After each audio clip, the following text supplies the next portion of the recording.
এটাকে বলা হয় হলো প্রফেশনাল লিচুখোর, বুঝছো?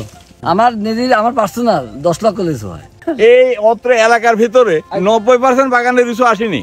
আসলে এখন আমরা একটু লিচু খাবো, আপনাদের দেখাবো যে কিভাবে লিচু খাইতে হয়। আসসালামু আলাইকুম। কিভাবে লিচু খাইতে হয় এটা জানার আগে জানতে হবে আসলে লিচু এবার পাওয়া যাচ্ছে কোথায়, কারণ এবার কিন্তু লিচুর হাহাকার চলতেছে পুরো বাংলাদেশে। মূলত আমরা লিচুর সন্ধানে বেরিয়ে পড়েছি। আমার সাথে আছে ঢাকার ব্রয়লার মুরগি শাওন না মানে আমার বন্ধু প্লাস ভাই শাওন, এবং সাথে আছে দিন ইসলাম। একটা মজার ব্যাপার হলো ঠিক এই তারিখে 2024 সালে তারা আমাদের ঈশ্বরদীতে লিচু খাইতে আইছিল। আবার কিন্তু তারা আসছে, আমরা ব্যাডলি মিস করতেছি সাকিবকে এবং সাব্বির মামার বাগানকে, কারণ এই বছর সাব্বির মামার বাগানে লিচু ধরে নাই, তাই তাদেরকে আমি নিয়ে যাচ্ছি অন্য কোথাও যেখানে লিচু পাওয়া যায় সেটার সন্ধানে। মূলত বর্তমানে আমরা কোথায় আছি আমি নিজেও জানি না, কারণ এই এলাকায় আমি প্রথম আসতেছি। আমি তানজিদ হাসান, আপনাদের একটা কাজের কথা বলি ভাই, গ্রাম অঞ্চলে যে শান্তিটা আছে সেটা শহরে কোনোদিনও পাবেন না। আপনারা জাস্ট দেখেন এই ওয়েদারে এত সুন্দর পরিবেশে আপনি যদি থাকতেন তাহলে আপনার কেমন লাগতো অবশ্যই কমেন্ট করে জানাবেন। মূলত আমি আর শাওন আসছি এখানে লিচু খাইতে, এবং দিন ইসলাম আসছে মূলত লিচুর ব্যবসা করতে,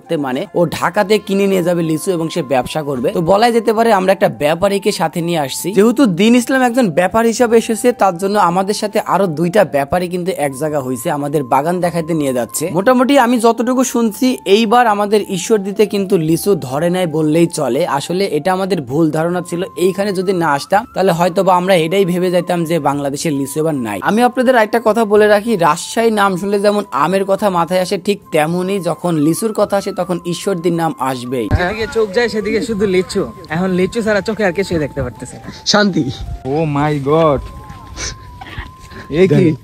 এ কি ভাই, স্বর্গে চলে আসছি।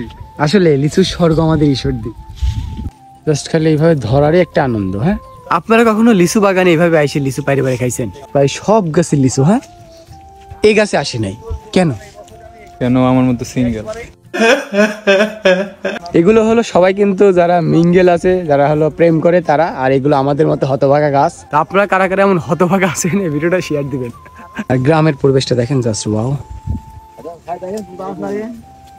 কাকা এই বছর লিচুর কি ফলন কেমন? লিচুর ফলন আলহামদুলিল্লাহ খুব ভালো। অনেক জায়গায় শোনা যাচ্ছে লিচু নাই এবার। লিচু কিছু কিছু যারা আইছে তার ফলন ভালো, যারা আসে নাই তার বাগানকে বাগান লিচু আসেনি। এটা কি ইতিহাসের প্রথম হলো আপনাদের? হ্যাঁ, ইতিহাসের প্রথম, মানে 90% বাগানের লিচু আসেনি, আর যার যে আছে 10% তার ব্যাপক ফলন। আপনার বাগানে কেমন ব্যাপক ফলন? ব্যাপক ফলন। আপনি খুশি না? আলহামদুলিল্লাহ খুশি। যাক আলহামদুলিল্লাহ, আপনার মন দেখে বোঝা যাচ্ছে, হাসি দেখে বোঝা যাচ্ছে আপনি অনেক খুশি। তো খুশি হবে না কেন যদি এমন একটা বাগান পাই, এমন বাগানে যদি দেখা যায় প্রতিটা মানুষই খুশি হয়ে যাবে, এমন একটা ব্যবসায়ী। লিচু দেখেন সবাই 150টা আরো আছে, চলেন দেখি ভালো, ওইদিকে আরো আছে। আচ্ছা, আপনার কি মনে হয় যে লিচু না ধরার এবার কারণ কি? আল্লাহর ইচ্ছা। আমার নিজের আমার পার্সোনাল 10 লক্ষ লিচু হয়।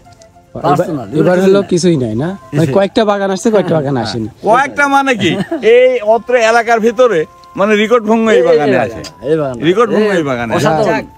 আমরা কিন্তু জায়গা মতো আসছি, আমরা ওই ইতিহাসের সাক্ষী হইছি যে ইতিহাসে নাকি 90% জায়গায় যেখানে বাগানে ফসল হয় নাই 10% হয়েছে। ওই ইতিহাসের মাঝখানে আমরা সাক্ষী, আমরা এই ইতিহাসের সাক্ষী। এক হিসেবে 100 আছে, 100 তো কম না, 100 উপরে ছাড়া নিচে নেই। যাক মাশাআল্লাহ, এই যে তিনজনকে পাইছি, আলহামদুলিল্লাহ। যাক আলহামদুলিল্লাহ। এই বছর যেমন তেমন ব্যবসা হোক বা না হোক, আল্লাহ এই পরিচয় করাই দিছে এই মানুষগুলোর সাথে। আর আমি যাদের সাথে পরিচয় হয়েছে মোটামুটি তাদের দাড়ি আছে, টুপি আছে, 5 ওয়াক্ত নামাজ পড়ে।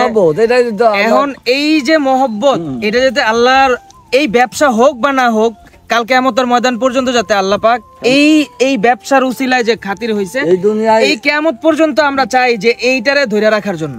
শহরের ছেলে চলে এসেছে গ্রামে। আজকে ওয়েদার সাথে এত সুন্দর পরিবেশে আসলে কারি না ভালো লাগবে। দেখেন একদম লাইভ আমরা হলো লিচু দেখতেছি, একদম লাল লাল লিচু। এখানে যতদূর চোখ যাচ্ছে সম্পূর্ণ দায় কিন্তু লিচু আর লিচু। ইনশাল্লাহ সামনের বছর আপনাদের দাওয়াত দিয়ে খাওয়াবো আমি। এটা সম্পূর্ণটা মাটির সাথে লেগে যেত। মাটি কিন্তু আমার এই হাইটে হইতেছে মাটি। হ্যাঁ জি, মানে এটা আমার মাটির নিচে থাকতো লিচুটা যদি এটা গর্ত না হইতো।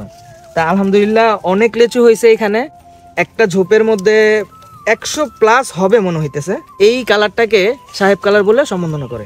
আসলে এখন আমরা একটু লিচু খাবো, আপনাদের দেখাবো যে কিভাবে লিচু খাইতে হয়।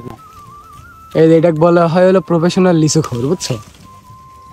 মোটামুটি আমাদের কিন্তু লিচু দেখা শেষ। এখন আমরা যেহেতু আমার বন্ধুরা আসছে ঢাকা থেকে, ওদের নিয়ে যাবো আমরা এখন খাইতে। আমরা আসলে দুপুরে খাওয়া দাওয়া করি নাই, আমরা এখন খাইতে যাবো এবং আমাদের ঈশ্বরদীর ঐতিহ্যবাহী জায়গা দেখবো, ওদের ঘোরাবো আমি। তো আমার ব্যাপারী বন্ধু কিন্তু ব্যাপারীদের সাথে দর কষাকষি করতেছে। আপনাদের একটা কথা বলে রাখি ভাই, ব্যবসাতে যদি আপনি দর কষাকষিতে জিতেন তাহলে আপনি অবশ্যই লাভবান হবেন। এই যে শহরের চাচাতো ভাই গ্রামে চলে এসেছে। ঝিরিঝিরি বৃষ্টি হচ্ছে, তাই আমরা এখান থেকে বেরিয়ে পড়েছি। লিচু বাগানের যে মালিক সে আমাদের থেকে 1 ঘন্টার সময় নিচ্ছে, আমাদের পরে জানাবে বলছে।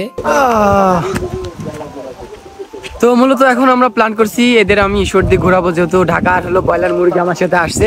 ঢাকার ব্রয়লার মুরগি ব্রয়লার মুরগিকে নিয়ে এখন আমরা আমাদের ঈশ্বরদীর ঐতিহ্যবাহী সেই হাডিং ব্রিজ এবং তাকে ভেড়ামারা কালাবোনা খাইতে নিয়ে যাবো। চলো চলো গেদারা, এখন আমরা যাব খাইতে ভেড়ামারা, ঠিক আছে? ভেড়া কি গিয়ে মারতে হবে? হ্যাঁ গিয়ে মারতে হবে। চলো আমরা এখন যাবো ভেড়ামারা, কুষ্টিয়া, কালাবোনা। ভেড়া গিয়েই মারতে হবে। হ্যাঁ গিয়ে মারবো আমরা। যেহেতু ভেড়ামারা যাইতে হলে আমাদের লালন শাহ সেতু এবং হাডিং ব্রিজের উপর দিয়ে যাইতে হবে, তো ভাবলাম এই সুযোগে তাদের আমি ঈশ্বরদী ঘুরিয়ে ফেলি। তো তাদের কিন্তু যাত্রাপথে আমি দেখালাম যে এই যে এটা হলো আমাদের নিউক্লিয়ার পাওয়ার প্ল্যান্ট। তোমরা তো ভাই দেখো নাই, তোমরা খালি নিউজে দেখছো, আজকে বাস্তবে দেখো। ব্রিজ থেকে কিন্তু যেখানে কালাবোনা খাইতে যাব খুবই কাছে, এবং আপনাদের একটা কথা বলে রাখি, যেখানে কালাবোনা খাইতে যাব সেখানকার কালাবোনা কিন্তু অনেক মজাদার। মিলন হবে কতদিনে, মিলন হবে কতদিনে, আমার মনের মানুষের মনে।